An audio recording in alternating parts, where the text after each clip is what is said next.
Halo semuanya, perkenalkan nama saya Imadi Widiasa dari kelas 12 IPS 1, Sekolah Menengah Atas Terpadu Krida Nusantara. Saya membuat video kali ini dengan tujuan untuk menyelesaikan tugas akhir dari mata pelajaran sosiologi dan juga geografi. Pada video kali ini, saya sedang berada di ruang ibadah atau ruang sembahyang, di mana setiap harinya saya melaksanakan kegiatan peribadatan atau sembahyang di ruangan ini. Pada video kali ini saya ingin menjelaskan mengenai kearifan lokal yang ada di daerah saya, yaitu Bali. Apa aja sih kearifan lokal yang biasa dilakukan oleh masyarakat Bali dan biasa diterapkan di daerah tersebut? Mari kita bahas lebih lanjut. Sebelum itu, saya ingin menjelaskan pengertian dari kearifan lokal terlebih dahulu.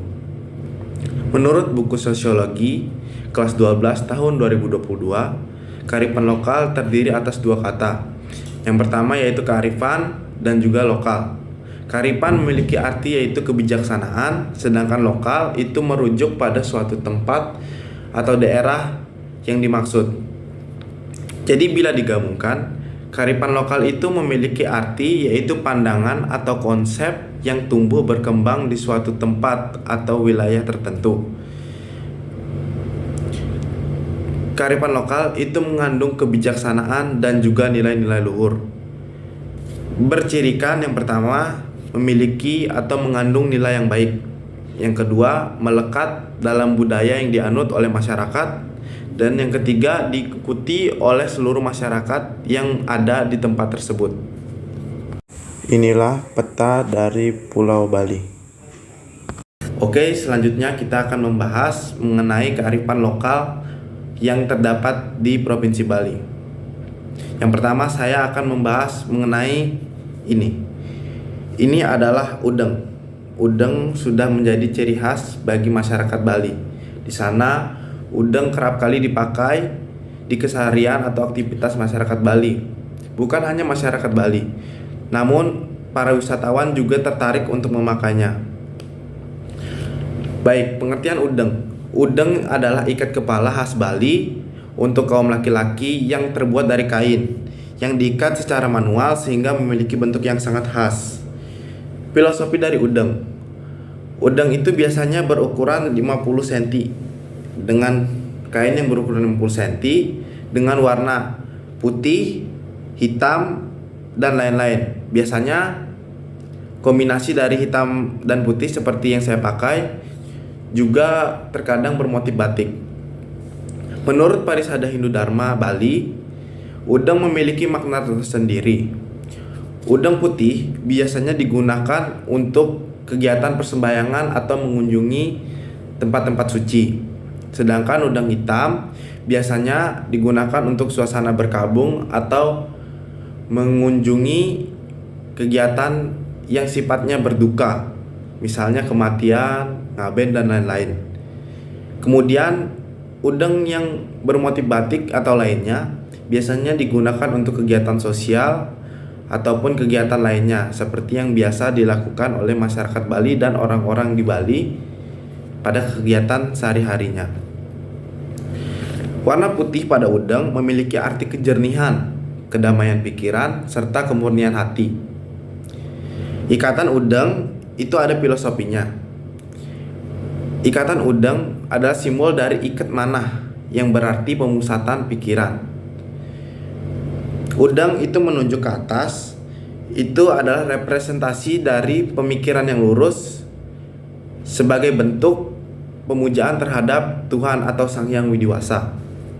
Udeng memiliki bentuk yang tidak simetris. Terlihat bagian kanan itu lebih tinggi daripada bagian kirinya. Itu bertujuan agar pemakai selalu berusaha melakukan kebaikan sebagai representasi ke arah kanan. Kearifan lokal yang kedua yaitu gelang tridatu. Di sini kalian bisa lihat saya menggunakan gelang yang berwarna merah, putih, dan juga hitam. Gelang tridatu ini bukan hanya aksesoris atau souvenir belaka. Tridatu adalah gelang yang terbuat dari jalinan antara benang berwarna merah, hitam, dan juga putih. merupakan simbol dari manifestasi Tuhan. 3 warna tersebut memiliki arti atau melambangkan. Warna merah itu melambangkan Dewa Brahma sebagai pencipta. Kemudian warna hitam melambangkan Dewa Wisnu sebagai dewa pemelihara. Dan yang terakhir warna putih itu melambangkan Dewa Siwa yang bertugas sebagai dewa pelebur. Selain itu, Genunang Tridatu juga melambangkan Trikona yang merupakan 3 perjalanan hidup manusia di dunia, yaitu lahir, hidup, dan mati. Dengan menggunakan gelang Tridatu, diharapkan manusia semakin mawas diri tentang perjalanan hidup dan selalu mengingat Tuhan Yang Maha Esa. Lalu kita akan membahas kearifan lokal yang terakhir, yaitu mengenai bunga yang saya pakai dan juga sarana-sarana lain yang bisa digunakan masyarakat Bali untuk bersembayang. Jadi biasanya banyak pertanyaan, kenapa sih orang Bali itu banyak banget pakai bunga untuk sembahyang? Atau kenapa sih orang Bali itu biasanya pakai air atau tirta yang biasa digunakan atau dipercikan? Dan kenapa sih orang Bali kalau ke pura atau acara-acara besar itu bawa buah yang banyak banget di atas kepala? Jadi merujuk pada Bhagavad Gita bab 9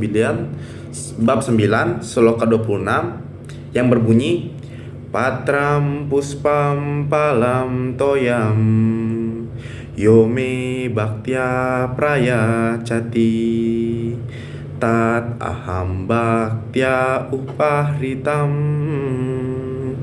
asnami prayatat mana.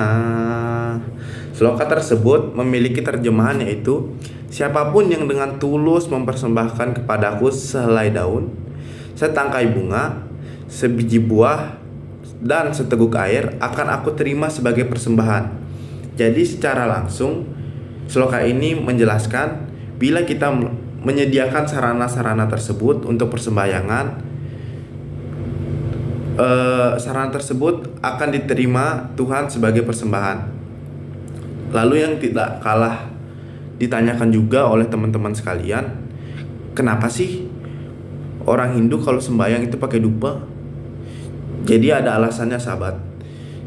Dupa itu dilambangkan sebagai saksi dalam upacara persembahyangan atau perantara yang menghubungkan kita sebagai pemuja dengan Ida Sang Yang Widiwasa atau Tuhan selaku yang dipuja. Mungkin sekian yang dapat saya sampaikan, kurang dan lebihnya saya mohon maaf. Terima kasih.